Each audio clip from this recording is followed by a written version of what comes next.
बिस्मिल्लाहिर्रहमानिर्रहीम। अस्सलामुअलैकुम student. Chapter number 6 आज का जो हमारा टॉपिक है वो है न्यूट्रिशन इन बैक्टीरिया। कि बैक्टीरिया के अंदर जो ग़िज़ा का मरहला है या प्रोसेस है वो किस तरह होता है। सबसे पहले सवाल ये पैदा होता है कि बैक्टीरिया को न्यूट्रिशन की ज़रूरत है क्यों। बच्चे जिस तरह दूसरे हमारे पास एनिमल्स होते हैं उनको अपनी बॉडी की एक्टिविटी को परफॉर्म करने के लिए एनर्जी की ज़रूरत होती है, इसी तरह बैक्टीरिया को अपनी एक्टिविटी परफॉर्म करने के लिए भी एनर्जी की ज़रूरत होती है और वो एनर्जी वो अपनी न्यूट्रिशन या ग़िज़ा से हासिल करते हैं। बच्चे नॉर्मली बैक्टीरिया के अंदर क्या है कि एक्टिविटी जैसे हम कह देते हैं कि ग्रोथ के लिए, इसके अलावा अपनी बॉडी की एक्टिविटी को मेंटेन रखने के लिए कि इसकी बॉडी के अंदर जितने भी केमिकली प्रोसेस हो रहे हैं उनको मेंटेन रखने के लिए, या फिर हम बात कर देते हैं रिप्रोडक्शन के लिए, इन तमाम के लिए एनर्जी दरकार होती है और बैक्टीरिया अपनी ये तमाम एनर्जी अपनी न्यूट्रिशन से हासिल करता है और फिर अपनी एक्टिविटी को ये परफॉर्म करता है। अब न्यूट्रिशन हासिल करने का तरीका क्या है। बैक्टीरिया के अंदर बेसिकली दो कैटेगरी पाई जाती है, एक को बच्चे कहते हैं हेट्रोट्रॉफ और एक को कहते हैं ऑटोट्रॉफ। ये टर्म्स आपने पहले भी सुनी है। हेट्रोट्रॉफ ऐसे ऑर्गेनिज्म को कहते हैं जो अपनी खुराक खुद नहीं बना सकते, जबकि ऑटोट्रॉफ ऐसे ऑर्गेनिज्म या ऐसे जानदारों को कहते हैं जो अपनी खुराक खुद बना सकते हैं। मिसाल के तौर पर अब प्लांट के अंदर पढ़ते हो कि प्लांट क्या होते हैं, ऑटोट्रॉफ होते हैं। वो बच्चे क्या करते हैं, सिंपल इनऑर्गेनिक कंपाउंड को यूज़ करते हैं और complex organic compound like carbohydrate वो बनाते हैं। तो बच्चे ऐसे जानदार जो अपनी खुराक खुद तैयार कर सकते हैं उन्हें हम नाम देते हैं ऑटोट्रॉफ, और ऐसे तमाम जानदार जो अपनी खुराक खुद तैयार नहीं कर सकते बल्कि वो अपनी न्यूट्रिशन के लिए दूसरे जानदारों पे डिपेंड करते हैं, ऐसे तमाम जानदारों को हम नाम देते हैं हेट्रोट्रॉफ का। आगे इन दो मेन कैटेगरी हैं, इनकी फर्दर क्लासिफिकेशन है। तो वन बाय वन हम देखेंगे कि हेट्रोट्रॉफ क्या होते हैं और फिर हम बात करेंगे ऑटोट्रॉफ है वो क्या होते हैं। बच्चे हेट्रोट्रॉफ को हमने मज़ीद दो कैटेगरी के अंदर डिवाइड किया, एक है हमारे पास सेप्रोफाइटिक और दूसरे होते हैं पैरासाइट्स। तो वन बाय वन हम बात करेंगे कि सेप्रोफाइटिक बैक्टीरिया क्या होते हैं और पैरासाइटिक बैक्टीरिया क्या होते हैं। बच्चे सेप्रोफाइटिक ऐसे बैक्टीरिया होते हैं जो अपनी खुराक डेड ऑर्गेनिक मैटर से हासिल करते हैं। डेड ऑर्गेनिक मैटर का आपको पता है जो हमारे पास कार्बन और हाइड्रोजन से मिलके बने हुए उन्हें हम नाम देते हैं ऑर्गेनिक।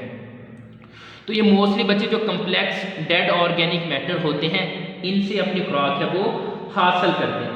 अब बच्चे ये जो ऑर्गेनिक कंपाउंड होते हैं इनके पास यानी कि कम्प्लेक्स एनर्जी होती है in the form of humus. Humus क्या होता है बच्चे, ये ब्लैकिश कलर का या ब्राउन टाइप का एक मटेरियल होता है और सेमी डाइजेस्टेड, या आप ऐसा कह सकते हो कि ये कंप्लीटली इसकी ब्रेक डाउन नहीं होती, या सेमी, या आप इसके लिए वर्ड यूज करते हैं पार्चली यानी कि कंप्लीटली नहीं हुआ, partially decay of plant and animal. बच्चे इस बात को समझें कि partial decay of plant and animal से क्या मुराद है। बच्चे मिसाल के तौर पर एक प्लांट है वो टूट जाता है, ठीक है, तो अब ज़मीन का वो हिस्सा बन जाता है, उसकी क्या होने लग जाती है, डीकम्पोजिशन होना लग जाती है। जब डीकम्पोजिशन हो रही होती है तो बच्चे क्या है कि वो ब्रेक डाउन जब उसकी होती है तो वो ब्लैकिश कलर का क्या बना देता है, मटीरियल सा बना देता है। उसके अंदर लार्ज अमाउंट ऑफ एनर्जी होती है। जैसे हम कहते हैं कोई चीज़ है बच्चे, उसको ज़मीन में दबा दे तो आहिस्ता आहिस्ता उसकी ब्रेक डाउन होना स्टार्ट हो जाएगी। वो चीज़ है वो हमारे पास एक मिक्सचर ब्लैकिश कलर का मिक्सचर सा बना देगी, उसे हम नाम देते हैं ह्यूमस का। अब बच्चे होता क्या है, बेसिकली जो बैक्टीरिया होते हैं उसके पास डिफरेंट किस्म के एंजाइम होते हैं। डिफरेंट किस्म के क्या होते हैं, एंजाइम होते हैं। वो एंजाइम इन ऑर्गेनिक मैटर की डिकम्पोजिशन करते हैं। जो डेड ऑर्गेनिक मैटर है उसकी क्या करेंगे, डिकम्पोजिशन करेंगे। बच्चे आपने याद रखना है कि ये जो डिकम्पोजिशन होती है ये किसकी वजह से होती है, एंजाइम की वजह से होती है। और जब डिकम्पोजिशन होगी तो हमारे पास ये छोटे स्मॉल मॉलिक्यूल्स के अंदर, ये सब्सटेंस के अंदर इसकी ब्रेकडाउन होगी और उसके नतीजे में क्या होगा, एनर्जी है वो रिलीज होगी। और उस एनर्जी को क्या होते हैं कि जो बैक्टीरिया होते हैं वो यूटिलाइज करते हैं। एनर्जी रिलीज होगी और इस एनर्जी को क्या करेंगे, वो यूज कर लेंगे। किसके लिए, अपनी लाइफ को मेंटेन रखने के लिए या अपनी एक्टिविटी को प्रॉपर परफॉर्म करने के लिए। ठीक है, तो सेप्रोफाइटिक ऐसे बैक्टीरिया होते हैं जो डेड ऑर्गेनिक मैटर पे रहते हैं, वहाँ उनकी कम्प्लेक्स ऑर्गेनिक मैटर की डिकम्पोजिशन करेंगे। उससे क्या होगा कि वो सिंपल वन के अंदर ब्रेकडाउन हो जाएगी, उससे एनर्जी रिलीज होगी और उस एनर्जी को वो अपनी एक्टिविटी को परफॉर्म करने के लिए इस्तेमाल कर लेंगे। सेकंड बच्चे है पैरासाइट। पैरासाइट की आपने डेफिनेशन पढ़ी थी, उन ऑर्गेनिज्म को कहते हैं जो किसी दूसरे जानदार के ऊपर रहते हैं और उस जानदार को हम नाम देते हैं होस्ट का। तो इसका मतलब ये हुआ कि ये ऐसे बैक्टीरिया होते हैं जो होस्ट के ऊपर डिपेंड करते हैं। किसके लिए, अपनी फूड के लिए, अपनी फूड के लिए या न्यूट्रिशन के लिए। अब बच्चे किसी दूसरे जानदार के ऊपर रह रहे हैं, अब उससे क्या ले रहे हैं, फूड ले रहे हैं। तो इसका मतलब ये हुआ कि जो होस्ट के अंदर एनर्जी का लेवल है या होस्ट की जो फूड है उसको क्या कर रहे हैं, लेस कर रहे हैं, उसको कम कर रहे हैं। वहाँ से फूड लेंगे और बदले में उसे नुकसान पहुँचाते हैं। ठीक है, तो ये पैरासाइट हम ऐसे जानदारों को या ऐसे बैक्टीरिया को कहते हैं जो दूसरे ऑर्गेनिज्म यानी कि होस्ट से अपनी खुराक हासिल करते हैं। तो ऐसे बैक्टीरिया को हम नाम देते हैं पैरासाइटिक बैक्टीरिया। तो हेटेरोट्रॉफ के अंदर हमने दो कैटेगरी को पढ़ा, एक है बच्चे सेप्रोफाइटिक और दूसरी है पैरासाइट। सेप्रोफाइटिक जो डेड ऑर्गेनिक मैटर से फूड हासिल करते हैं, जबकि पैरासाइट क्या है, होस्ट पे डिपेंड करते हैं अपनी फूड के लिए। नेक्स्ट बच्चे हम बात करेंगे ऑटोट्रॉफ की। ऑटोट्रॉफ में हमने लिखा कि प्रिपेयर देयर ओन फूड। ये ऐसे होते हैं जो अपनी खुराक खुद तैयार कर सकते हैं।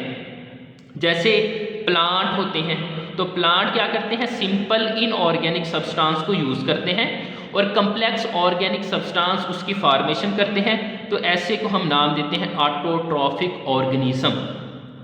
अब बच्चे एक चीज़ का ख्याल रखना कि प्लांट के अंदर जो फोटोसिंथेसिस का रिएक्शंस होता है वो बैक्टीरिया से थोड़ा डिफरेंट है। उसको हम लेके चलते हैं कि वो किस तरह डिफरेंट है।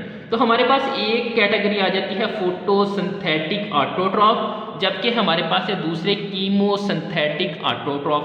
मतलब डिफरेंस क्या है कि ये ऐसे ऑटोट्रॉफ है जो फोटोसिंथेटिक मैकेनिज्म के जरिए अपनी खुराक बनाते हैं। ऐसे बैक्टीरिया को कहेंगे फोटोसिंथेटिक बैक्टीरिया। और ऐसे बैक्टीरिया जो केमिकल से अपनी खुराक बनाते हैं उसको हम नाम देते हैं कीमोसिंथेटिक बैक्टीरिया। बच्चे डिफरेंस देखते हैं, प्लांट के अंदर जो फोटोसिंथेसिस का प्रोसेस होता है उसमें बच्चे जो रिएक्टेंट होते हैं वो एक CO2 होती है प्लस वाटर होता है। इसके अलावा सनलाइट होती है और उस सनलाइट को कौन कैप्चर करता है, क्लोरोफिल। क्लोरोफिल क्या है, एक ग्रीन कलर का पिगमेंट है जो कि लाइट को एब्जॉर्ब करता है। क्लोरोफिल कहाँ होता है, क्लोरोफिल होता है क्लोरोप्लास्ट। क्लोरोप्लास्ट एक डबल मेम्ब्रेन बाउंडेड ऑर्गेनेलिस है। इसके अंदर डिस्क लाइक स्ट्रक्चर मौजूद होता है जिसे कहते हैं थाइलाकॉइड। तो क्लोरोफिल किसके अंदर मौजूद होता है, थाइलाकॉइड मेम्ब्रेन के ऊपर मौजूद होता है। बच्चे अगर बैक्टीरिया की बात की जाए तो बैक्टीरिया भी क्या करते हैं, फोटोसिंथेसिस करते हैं। लेकिन बैक्टीरिया का जो क्लोरोफिल होता है वो क्लोरोप्लास्ट के अंदर मौजूद नहीं होता, बल्कि जो बैक्टीरियल क्लोरोफिल है, क्लोरोफिल किसका है? बैक्टीरिया का। ये बच्चे कहाँ मौजूद होता है? ये साइटोप्लाज्म में बिखरा हुआ होता है, साइटोप्लाज्म में मौजूद होता है। दूसरा डिफरेंस बच्चे क्या है कि प्लांट के अंदर तो रिएक्टेंट में वाटर यूज होता है, लेकिन बैक्टीरिया के अंदर वाटर की जगह हाइड्रोजन सल्फाइड इस्तेमाल होता है। तो ये दोनों डिफरेंस आपने याद रखने हैं कि बैक्टीरिया का जो क्लोरोफिल होता है वो साइटोप्लाज्म में होता है। दूसरा, बैक्टीरिया के अंदर वाटर को रिएक्टेंट के तौर पर इस्तेमाल नहीं किया जाता, बल्कि उसकी जगह हाइड्रोजन सल्फाइड को यूज़ किया जाता है। तो बच्चे अब हम इक्वेशन देखेंगे कि इक्वेशन हमारे पास क्या बनती है। तो ठीक उसी तरह हमारे पास क्या है? कार्बन डाइऑक्साइड प्लस हमारे पास हाइड्रोजन सल्फाइड, इसके हमारे पास 2 मॉलिक्यूल हैं। इन प्रेजेंस ऑफ लाइट, सूरज की रोशनी की मौजूदगी में। और बच्चे क्या होगा? क्लोरोफिल। ये क्लोरोफिल की पोजीशन आपने याद रखनी है, कहाँ होता है? साइटोप्लाज्म के अंदर। तो बच्चे हमारे पास ऑर्गेनिक कंपाउंड यानी कि हमारे पास कार्बोहाइड्रेट हैं वो बनेंगे, ठीक है, कार्बोहाइड्रेट। और ये कार्बोहाइड्रेट में आपने कहा था 1:2:1 कि कार्बन की रेशियो 1 है, हाइड्रोजन उससे डबल होगी और ऑक्सीजन भी कितनी होगी? कार्बन की जितनी होगी। प्लस बच्चे हमारे पास वाटर बनता है और प्लस क्या रिलीज होती है? सल्फर रिलीज होती है।